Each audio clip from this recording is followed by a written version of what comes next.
it seems like it does help some people. If anything, it looks like it helps people come out of their shell. And I can see a ton of people watching that and being like so judgmental about that. Well, give me the scientific lowdown about how this all works. The scientific method here is to go try it out and sample it for yourself. And if you're not brave enough to do it, don't sit and be like, it's stupid. It's stupid.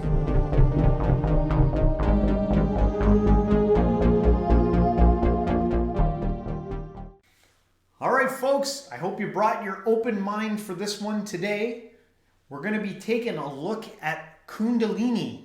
Have you ever heard of Kundalini? Yeah. Kundalini yoga. Yeah. This, I don't think this is a yoga, but I think he's just talking about this is what we're looking at, the Kundalini experience. I've tried Kundalini yoga and it was really, I think it gave me a headache and made me like nauseous. Like it was very active. Yes, I tried it once too. And like weird like not natural positions for your body and like, not normal breathing patterns and movements. Like I was like, I feel weird after that. Maybe that's part of it. Yeah. So this is a reaction video to a spiritual teacher who gets his students to have a Kundalini experience in his strange way. Now, I think we're going to end up doing a bunch of Kundalini videos because I think spiritual teachers define it differently. Mm-hmm. And there's not just like one Kundalini thing. Mm-hmm. So we'll do a reaction. Join us for the journey and we'll get into dissecting it. Going deep.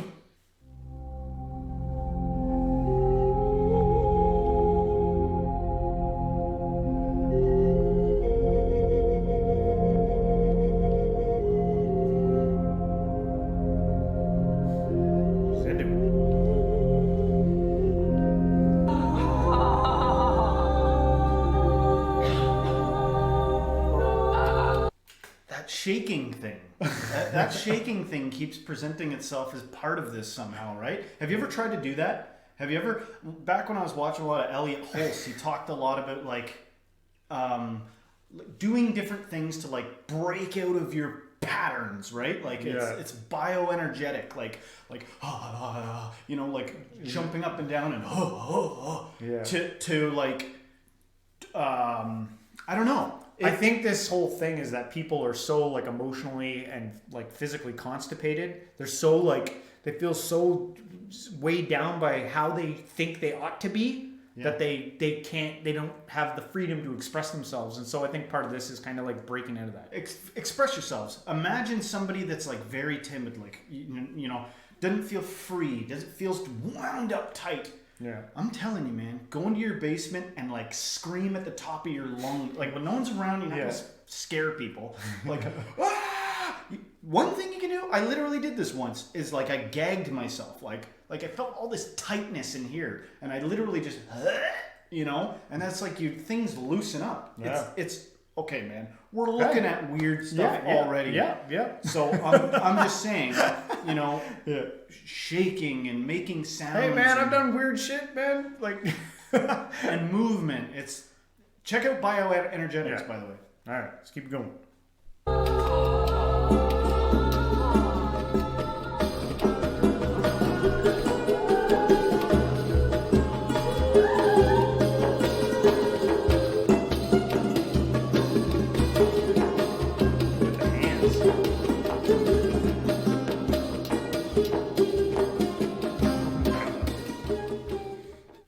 So a lot of people watching this will be seeing this kind of activity for the first time ever in their life. Right.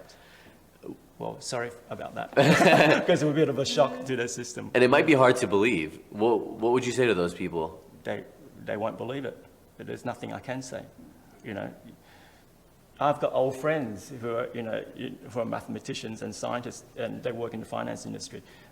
They accept it. But you can't change someone's worldview. Mm-hmm. And that's not my job. I'm here to only help the people who kind of want to go deeper into consciousness, into God. It's hard enough when someone really, really wants to grow into God, into truth. It's already hard enough, let alone trying to convert people who don't want to or have no interest. they'll, eventually it'll come, they'll get there in their own time. He's very sure about that. Like that, those who aren't there, maybe if he believes in incarnation and people going through a whole lifetime of not believing in God, maybe coming back and being like, all right, there's something there. He's like, eventually they'll all get there. But, I don't know.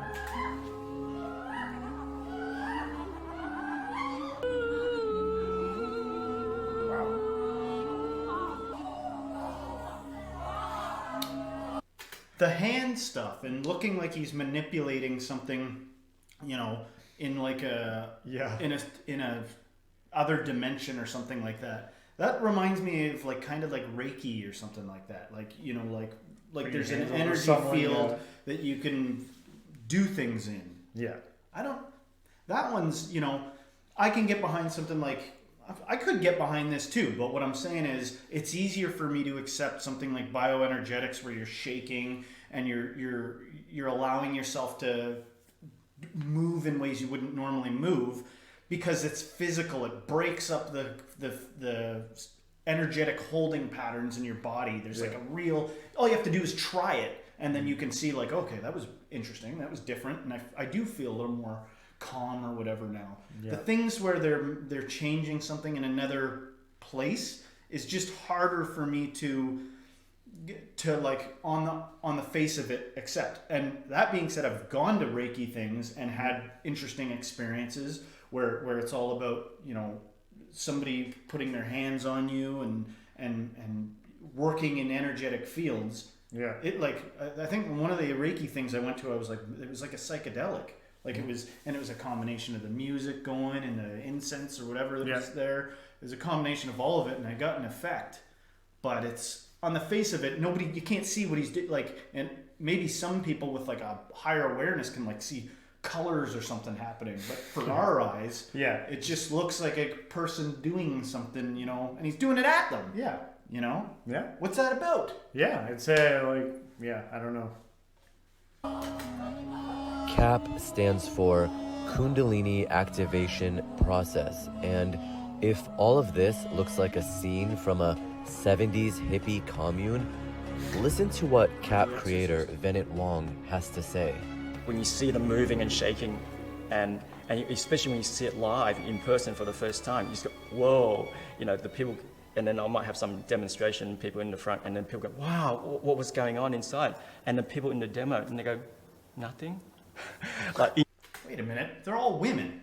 No, there are some guys in there. Okay. I'm going to leave a link in the thing so you can watch the whole thing. The guy who's even interviewing him, he does a whole session with them and then interviews them after. It's just, it doesn't bode well for the cult leader, the guru who's like, it's all young, fit women. But another thing that I was thinking when I did all that embarrassing demonstration of shaking and everything a few moments ago is, it's one thing to go on camera, something that potentially a lot of people are going to see and be like, I'm not, that's fucking embarrassing, bro. You need to be embarrassed.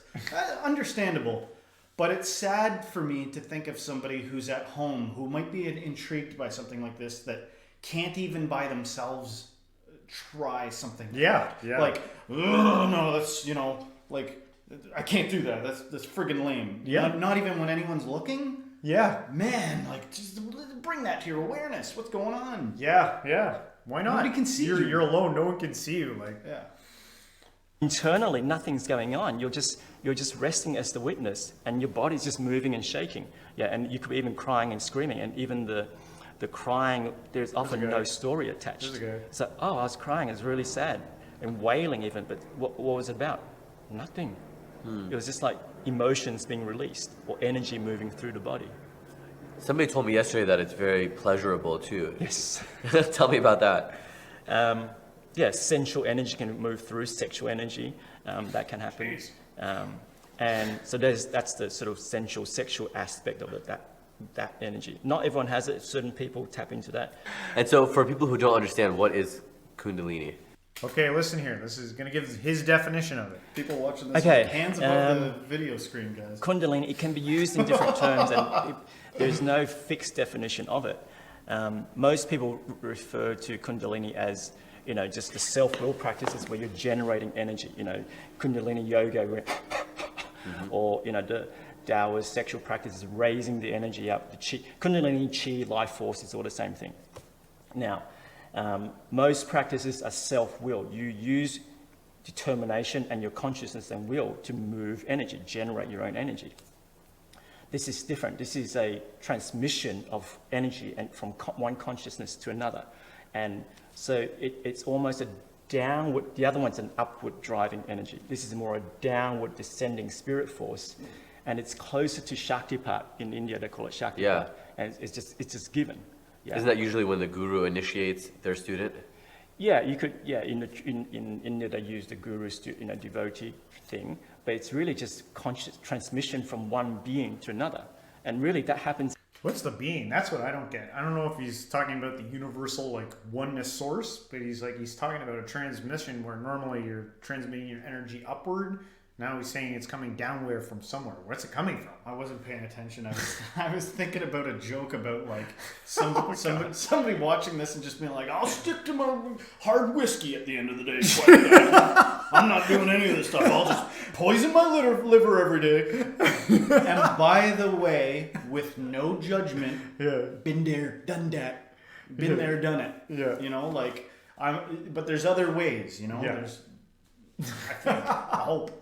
All right. Anything. If you're learning an art form, you have an apprentice and a teacher, and it's more beyond just the transmission of the skills. It's the transmission of the energy, the capacity. You just hang around them, and you kind of just get it. Yeah. It's really, that's what it is. What are some of the experiences you hear usually after a person's first session? I did one class in San Diego. Second class, a week later, they came back and I said, okay, what's been happening? This is what I do. I kind of say, tell me what was your experience and what's been happening since I last saw you. First person, I gave up smoking. Second person, I gave up drinking. Third person, I quit my job. After one session? Yeah. All right. So I have no. Hold on a second. I have a few things that I want to say here that I like. Okay, so I like how at the end he pointed out kind of maybe some of the positive reactions or experiences that people had through Kundalini yoga. You can have those experiences doing other things. It seems like it does help some people. If anything, it looks like it helps people come out of their shell. And I can see a ton of people watching that and being like so judgmental about that. Well, give me the scientific lowdown about how this all works. The scientific method here is to go try it out and sample it for yourself. And if you're not brave enough to do it, don't sit and be like, it's stupid. It's stupid. I hate to say it, but I think a lot of times criticism comes from, if you find yourself judging the shit out of something, take a look inward, man. You may find, and which is fucking sad, because so many times, like when somebody gets pulled out of that, it's like, when somebody loosens up and can actually let go of some kind of prejudgment about something, there's like tears and like, a huge relief in letting go, right? Yeah.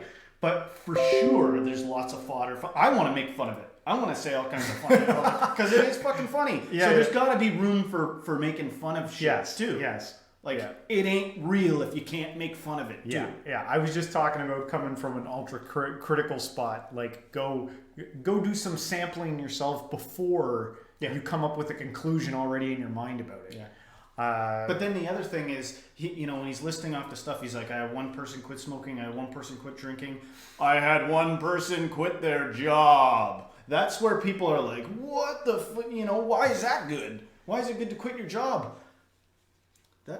This is the type of thing we're looking at going into the future. Yeah. People being like, this is a fucking system that doesn't give a shit about bombarding me with like, eat McDonald's, buy a Ferrari, like pushing you along. Yeah. Like you don't know why you do anything you do.